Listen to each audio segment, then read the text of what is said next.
Dans un petit village au cœur de la savane, la fête de Noël était toujours fêtée avec des chants, des danses, et le son des tambours qui résonnait jusqu'aux collines. Mais une année, tout changea. Au coucher du soleil, l'air devient étrangement lourd. Les oiseaux se turent, les chèvres se rassemblèrent en tremblant, et la lune resta cachée derrière des nuages noirs. Une vieille rumeur du village disait « Quand le ciel refuse de sourire à Noël, quelque chose cherche à entrer ». Cette nuit-là, Amina, une jeune femme courageuse, posait des bougies autour de la maison pour accueillir la fête. Son père lui avait toujours dit que « la lumière protège des mauvais esprits ». Mais son père était mort l'an dernier, un 25 décembre, et personne n'avait jamais expliqué comment. Alors qu'elle allumait la dernière bougie, une voix de tambour sourd retentit au loin. Amina fronça les sourcils. Il n'y avait aucune cérémonie ce soir-là. Personne ne jouait du tambour. Personne de vivant. Le bruit se rapprocha, lentement. Chaque frappe faisait vibrer le sol comme si quelque chose d'immense marchait vers le village. Les chiens commencèrent à hurler, puis à fuir dans les broussailles. Amina courut vers la fenêtre. À la lisière du village, elle aperçut une silhouette haute, très haute, portant un tambour rouge suspendu à son cou. Sa peau semblait craquelée comme du bois brûlé. Sur son visage, 2 trous noirs à la place des yeux, et une bouche qui n'était pas une bouche, mais une fissure immense d'où s'échappait un souffle glacé.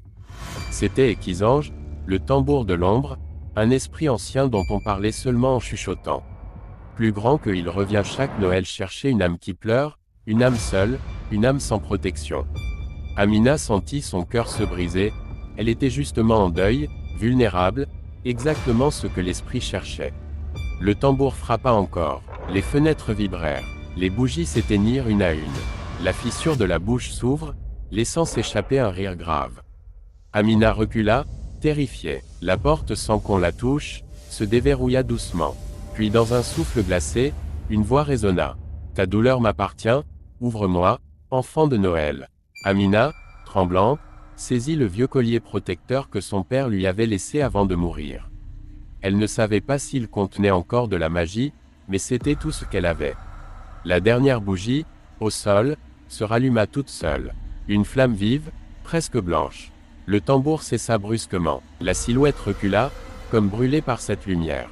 Son rire se transforma en cri profond qui secoua tout le village. Puis, comme une fumée noire balayée par le vent, Équisange disparut. À l'aube, tout redevint normal. Mais chaque Noël, on entend toujours des légers sons de tambour venant des collines. Un rappel que l'esprit cherche encore une âme triste, et que la lumière d'un seul cœur peut repousser les plus sombres horreurs. Après la disparition d'Équisange, le village retrouva un calme fragile. Mais Amina savait que ce n'était qu'un répit.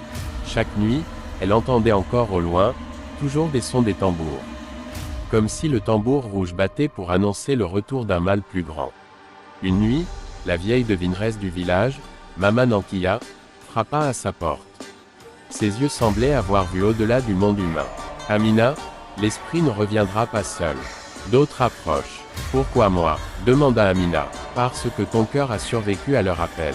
Tu peux les combattre. » Maman Ankia lui confia un sac de peau renfermant 3 objets. Une pierre blanche, brillante comme la lune. Un bracelet en liane sacrée, tissé par les anciens guerriers spirituels. Une petite calebasse fermée, que la vieille lui ordonna de ne jamais ouvrir avant l'heure ultime. Tirez Cadratin, ces esprits chassent la tristesse, mais toi, tu deviendras leur chasseur. La nuit suivante, alors que le village dormait, des formes noires glissèrent hors du sol, comme des serpents d'ombre. Elles n'avaient pas de visage, seulement des trous béants qui aspiraient la chaleur. Amina sentit l'air devenir glacial. Les ombres avançaient vers les huttes, prêtes à voler les rêves des enfants. Elle leva la pierre blanche. Une lumière argentée jaillit. Les ombres reculèrent en sifflant, brûlées comme par du feu. « Vous ne prendrez plus personne !» cria Amina. D'un geste brusque, elle frappa le sol avec la pierre. Un cercle lumineux s'étendit autour d'elle, repoussant toutes les ombres vers la forêt. Elles crièrent avant de disparaître. Amina venait de remporter son premier combat. Mais le plus terrible restait à venir. Le sol trembla, les feuilles vibrèrent, les murs des huttes se fissurèrent.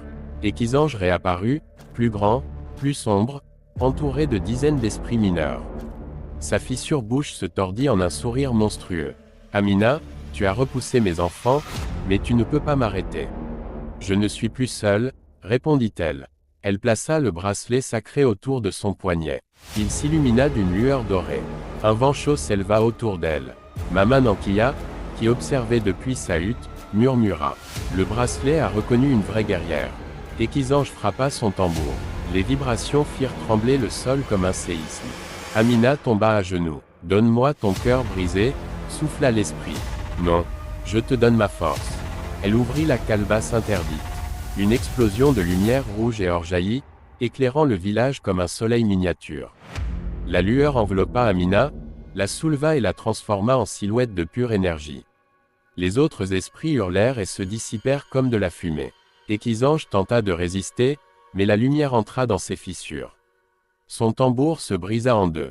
Son cri résonna dans toute la plaine avant qu'il ne disparaisse à jamais.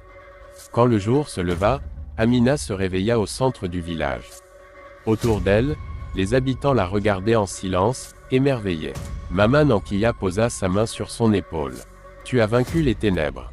À présent, tu es la gardienne de Noël.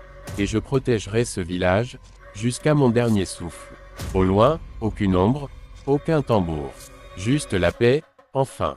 Mais certains disent que lorsque le vent souffle fort dans la savane, on peut entendre un dernier boom, faible et brisé. Comme le souvenir d'un esprit vaincu.